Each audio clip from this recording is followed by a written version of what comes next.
नमस्कार, राष्ट्र गर्व में आप सभी का बहुत स्वागत। मैं हूं सुशांत सिन्हा और वादे के मुताबिक हर रोज न्यूज की पाठशाला से पहले आपसे मुलाकात हुआ करेगी इस शो में, जो आज भी जारी है।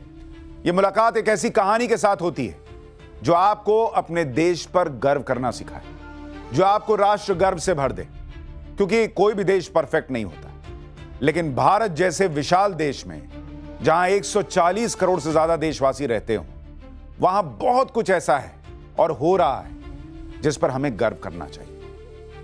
देखिए, कभी जिस बात के लिए देश की संसद में नरेंद्र मोदी के विजन का मजाक बनाया गया, टोंटबाजी की गई, भाई अरे देखेंगे कैसे हो जाएगा, लेकिन नरेंद्र मोदी ने उसे करके दिखाया। किसी ने इस देश में सोचा नहीं था कि सब कुछ एक चुटकी पर अवेलेबल होगा, लेकिन यह पिछले 10 सालों में हुआ। एक ऐसी कामयाबी जो भारत की है, लेकिन गर्व पूरी दुनिया कर रही है। हम लोगों के सामने एक पूरा इकोसिस्टम इसे ऐसे पेश करता है मानो कि अरे हो गया तो क्या ही हो गया, ये तो होना ही था।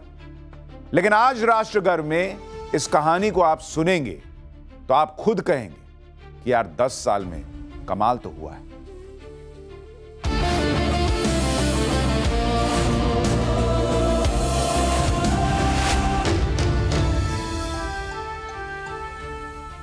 दोस्तों, कहा जाता है कि इतिहास एक दिन में नहीं बनता, लेकिन हर एक दिन इतिहास बनाने के लिए जरूरी होता है। राष्ट्र गर्व में आज की कहानी में मैं आपको थोड़ा फ्लैशबैक में लेकर चलना चाहता हूं। वो दिन था 1 जुलाई 2015 का, जब देश में एक ऐसी क्रांति की शुरुआत हुई, एक ऐसी क्रांति जिसे आप हरित क्रांति, दुग्ध क्रांति से भी आगे की कैटेगरी में रख सकते हैं, क्योंकि इस क्रांति ने 140 करोड़ भारतीयों की सोच, समझ और उनके जीने के तौर तरीके सबको पूरी तरह से बदल दिया। आप एक बात बताइए, आखिरी बार आप एटीएम कब गए थे? आपने खाते से पैसे निकाले कब थे? जेब में कैश लेकर लास्ट कब चले थे? बैंक में कब पहुंचे थे? बहुतों को याद भी नहीं होगा। आप अकेले ऐसे नहीं है, बहुत लोगों को यह याद नहीं है, क्योंकि अब हर काम एक क्लिक पर होने लगा है। पैसे देने हो, पैसे लेने हो, सड़क किनारे के खोमचे वाले को चाय की पेमेंट करनी हो, या फिर लंदन के किसी होटल का टिकट बुक करना हो, सोना खरीदना हो, ब्रेड बटर खरीदना हो, कभी लाइन, फॉर्म और कैश पर निर्भर रहने वाला भारत आज एक क्लिक, एक ऐप, एक आईडी से काम कर रहा है। और आपको यह भी याद दिला दूं कि दुनिया के बड़े बड़े देश ये नहीं कर पा रहे। जेब में रखे मोबाइल फोन से सिर्फ क्यूआर कोड को स्कैन करके आप पेमेंट कर पा रहे हैं। जरूरी दस्तावेज तो अपने मोबाइल के डिजी लॉकर में रखकर घूम रहे हैं। अपनी जरूरत के हर सामान का ऑर्डर आप ऑनलाइन दे पा रहे हैं। सेकंड्स में टिकट बुक हो जा रहा है। जरूरत पड़ने पर अपने बच्चों की ऑनलाइन पढ़ाई करवा दे रहे हैं। यानी बहुत सारी ऐसी चीजें हैं जो 10 साल में बदली हैं। न दफ्तरों के चक्कर, न लाइंस का झंझट और न ही बिचौलियों की चिंता। वो दौर बीता है और अब गांव, शहर, अमीर, गरीब, महिला, पुरुष, देश का कोना कोना डिजिटल हो चुका है। लेकिन क्या यह इतना आसान था? कभी सोचिएगा। जिस देश में इंटरनेट को एक दौर में लग्जरी समझा जाता था, वो हिंदुस्तान सिर्फ 10 साल में ही दुनिया का सबसे ज्यादा इंटरनेट यूजर का देश कैसे बन गया होगा? सोचें कभी। कैसे भारत जैसे विविधताओं से भरे देश में डिजिटल क्रांति ने सुदूर कोने पर खड़े शख्स की जिंदगी बदल दी। कभी गर्व किए हैं इस पर? जब आप विस्तार से जानेंगे तो यकीनन गर्व करेंगे। देखिए,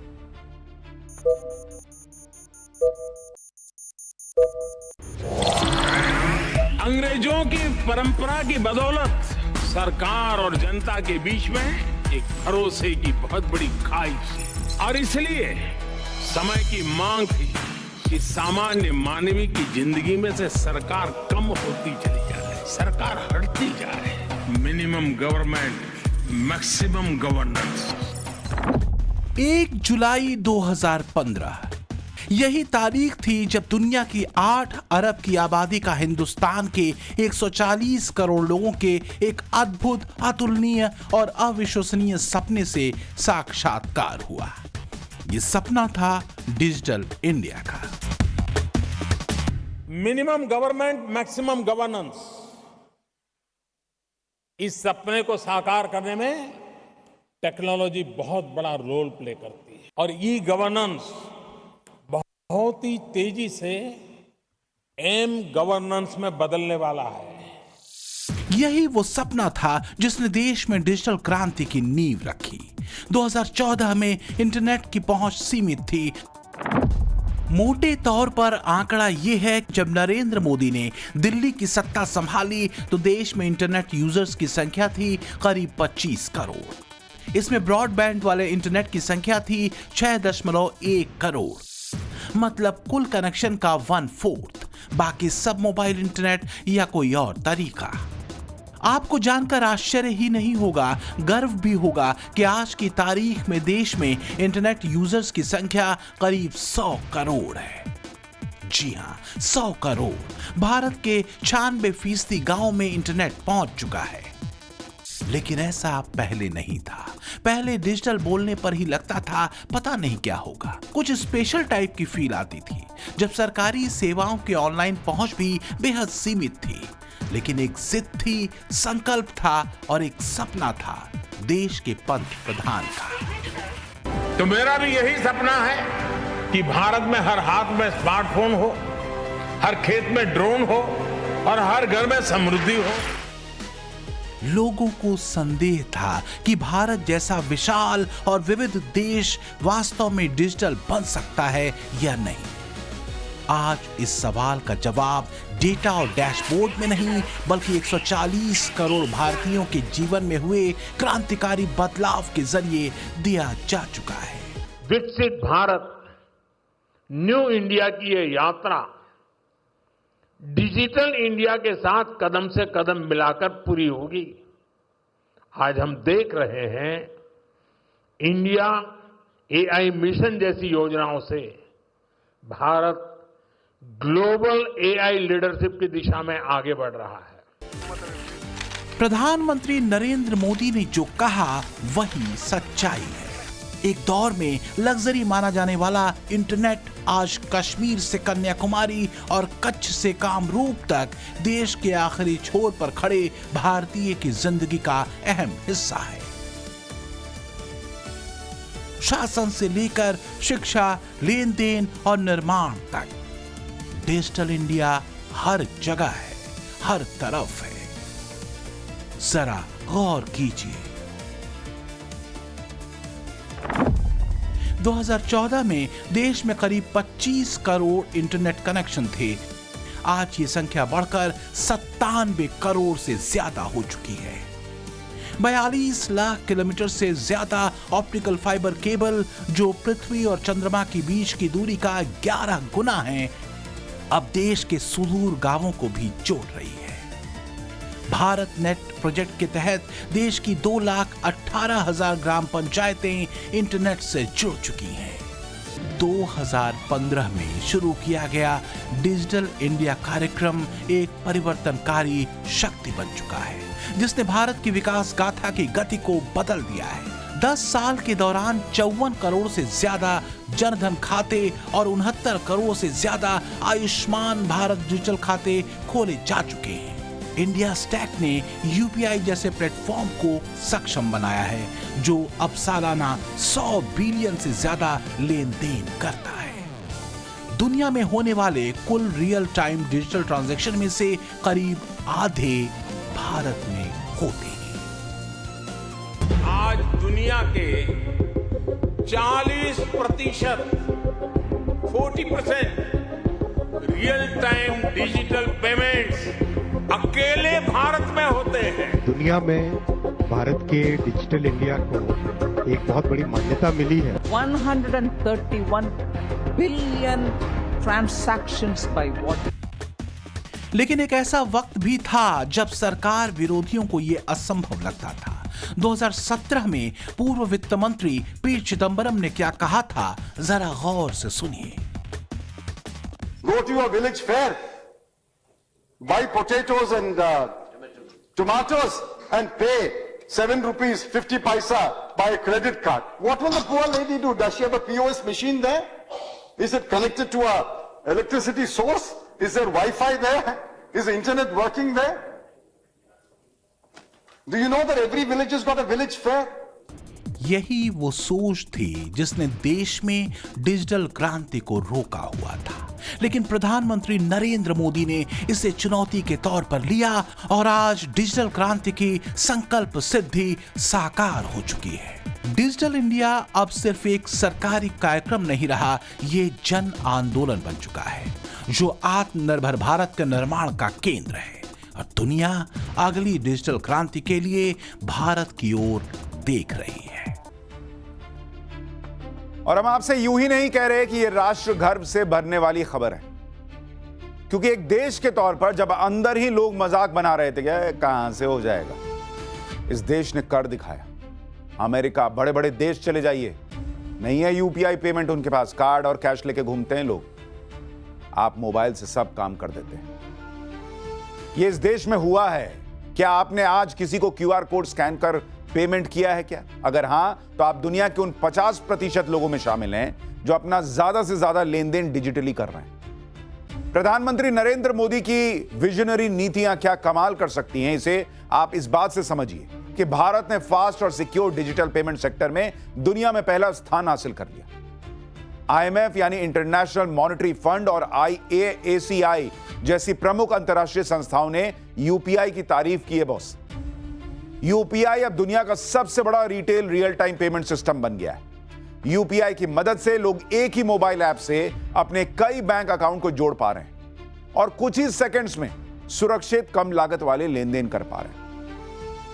एनपीसीआई के मुताबिक यूपीआई से हर महीने 1800 करोड़ से ज्यादा ट्रांजैक्शन होते हैं। जून 2025 में यूपीआई ने 1839 करोड़ ट्रांजैक्शन के साथ 24 लाख करोड़ रुपए से ज्यादा का कारोबार हुआ, जो जून 2024 के 1388 करोड़ ट्रांजैक्शन की तुलना में 32% ज्यादा है।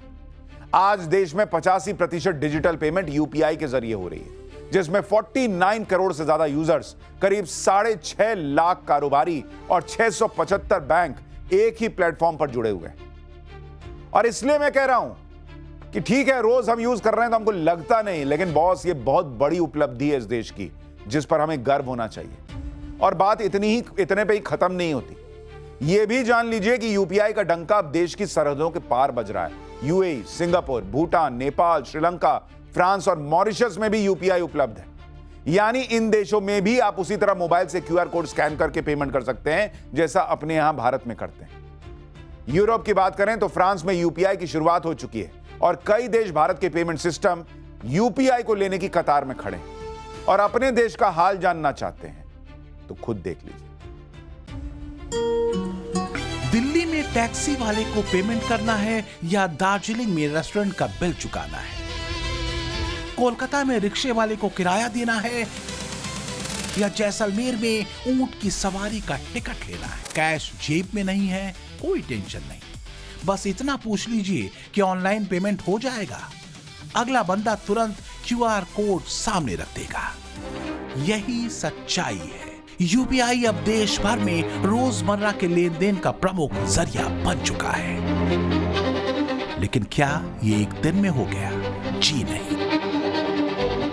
ये प्रधानमंत्री नरेंद्र मोदी की दूरदर्शी और साहसिक फैसलों की वजह से ही संभव हो पाया। 15 अगस्त 2015 को देश में जनधन योजना की घोषणा पीएम मोदी ने की। मकसद देश के आम लोगों को बैंकों तक लाना था। जिन बैंकों के दरवाजे गरीबों के लिए बंद थे, उन्हीं बैंकों में नई क्रांति की शुरुआत हो चुकी थी। 28 अगस्त 2014 को जनधन योजना की शुरुआत हुई, जिसके तहत 56 करोड़ से ज्यादा खाते खोले गए, जो अमेरिका, ऑस्ट्रेलिया और कनाडा की कुल जनसंख्या से ज्यादा है। इनमें 56% से ज्यादा खाते महिलाओं के हैं। इन खातों में 26 लाख करोड़ रुपए से ज्यादा की रकम जमा है। इन खातों ने करोड़ों लोगों को पहली बार बैंकिंग सुविधा दी। सरकारी योजनाओं का पैसा सीधे खाते में मिलने लगा और लोगों को सुरक्षित बचत का विकल्प मिला। बैंक खाते खुले तो डिजिटल पेमेंट का रास्ता आसान हुआ। 2016 में national payments corporation of India ने यूपीआई लॉन्च किया। 2016 में सिर्फ 21 बैंकों के साथ इसकी शुरुआत की गई और सिर्फ 10 साल में ही ये देश में पैसे के लेन देन का सबसे आसान और पॉपुलर तरीका बन चुका है। बीते 10 सालों में भारत ने इंक्रीमेंटल चेंज से आगे बढ़कर इम्पैक्टफुल ट्रांसफॉर्मेशन तक का सफर देखा है। इंटरनेट के बिना डिजिटल इंडिया की कल्पना बेमानी थी। 2016 के बाद से देश में 4G कनेक्टिविटी का तेजी से विस्तार हुआ है, जिस वजह से आज देश के कोने कोने तक हाई स्पीड कनेक्टिविटी की सुविधा मिल रही है। 2014 से पहले भारत में 25 करोड़ इंटरनेट यूजर थे। आज इसका दायरा 97 करोड़ पहुंच चुका है। लगभग 288% की ये ग्रोथ तस्दीक करती है कि प्रधानमंत्री नरेंद्र मोदी की अगुवाई में डिजिटल इंडिया की कोशिशों ने कितनी लंबी छलांग लगाई है। अक्टूबर 2022 में देश की डिजिटल यात्रा को 5G लॉन्च के बाद बूस्ट मिला। 22 महीनों में ही 4,74,000 बेस ट्रांसीवर स्टेशन बनाए गए, जिससे आज के भारत के 99.6% जिलों में 5G स्पीड से इंटरनेट उपलब्ध है। देखिए, सोचने वाली बात यह भी है कि जो काम प्रधानमंत्री नरेंद्र मोदी की रीति और नीति ने कर दिया, पहले की सरकारें उसे इसी स्पीड से क्यों नहीं कर पाई। मैं ये नहीं कह रहा कि ये सब एक दिन में हुआ होगा, पहले की सरकारों ने भी कुछ ना कुछ पत्थर जोड़े होंगे, लेकिन सवाल यह है कि 2014 से पहले भी देश में इंटरनेट था, स्मार्टफोन्स आ गए थे, बैंकों में खाते थे, तो फिर ऐसी क्या वजह थी जिसे उस दौर की सरकारें डिजिटल इंडिया के प्रभाव को नहीं भांप पाई। वो भी तब जब पड़ोसी देश चीन में साल 2000 के आसपास से ही डिजिटल पेमेंट होने लगा था। सरकारी पैसों की चोरी रोकने के लिए इसका इस्तेमाल होना शुरू हो गया था।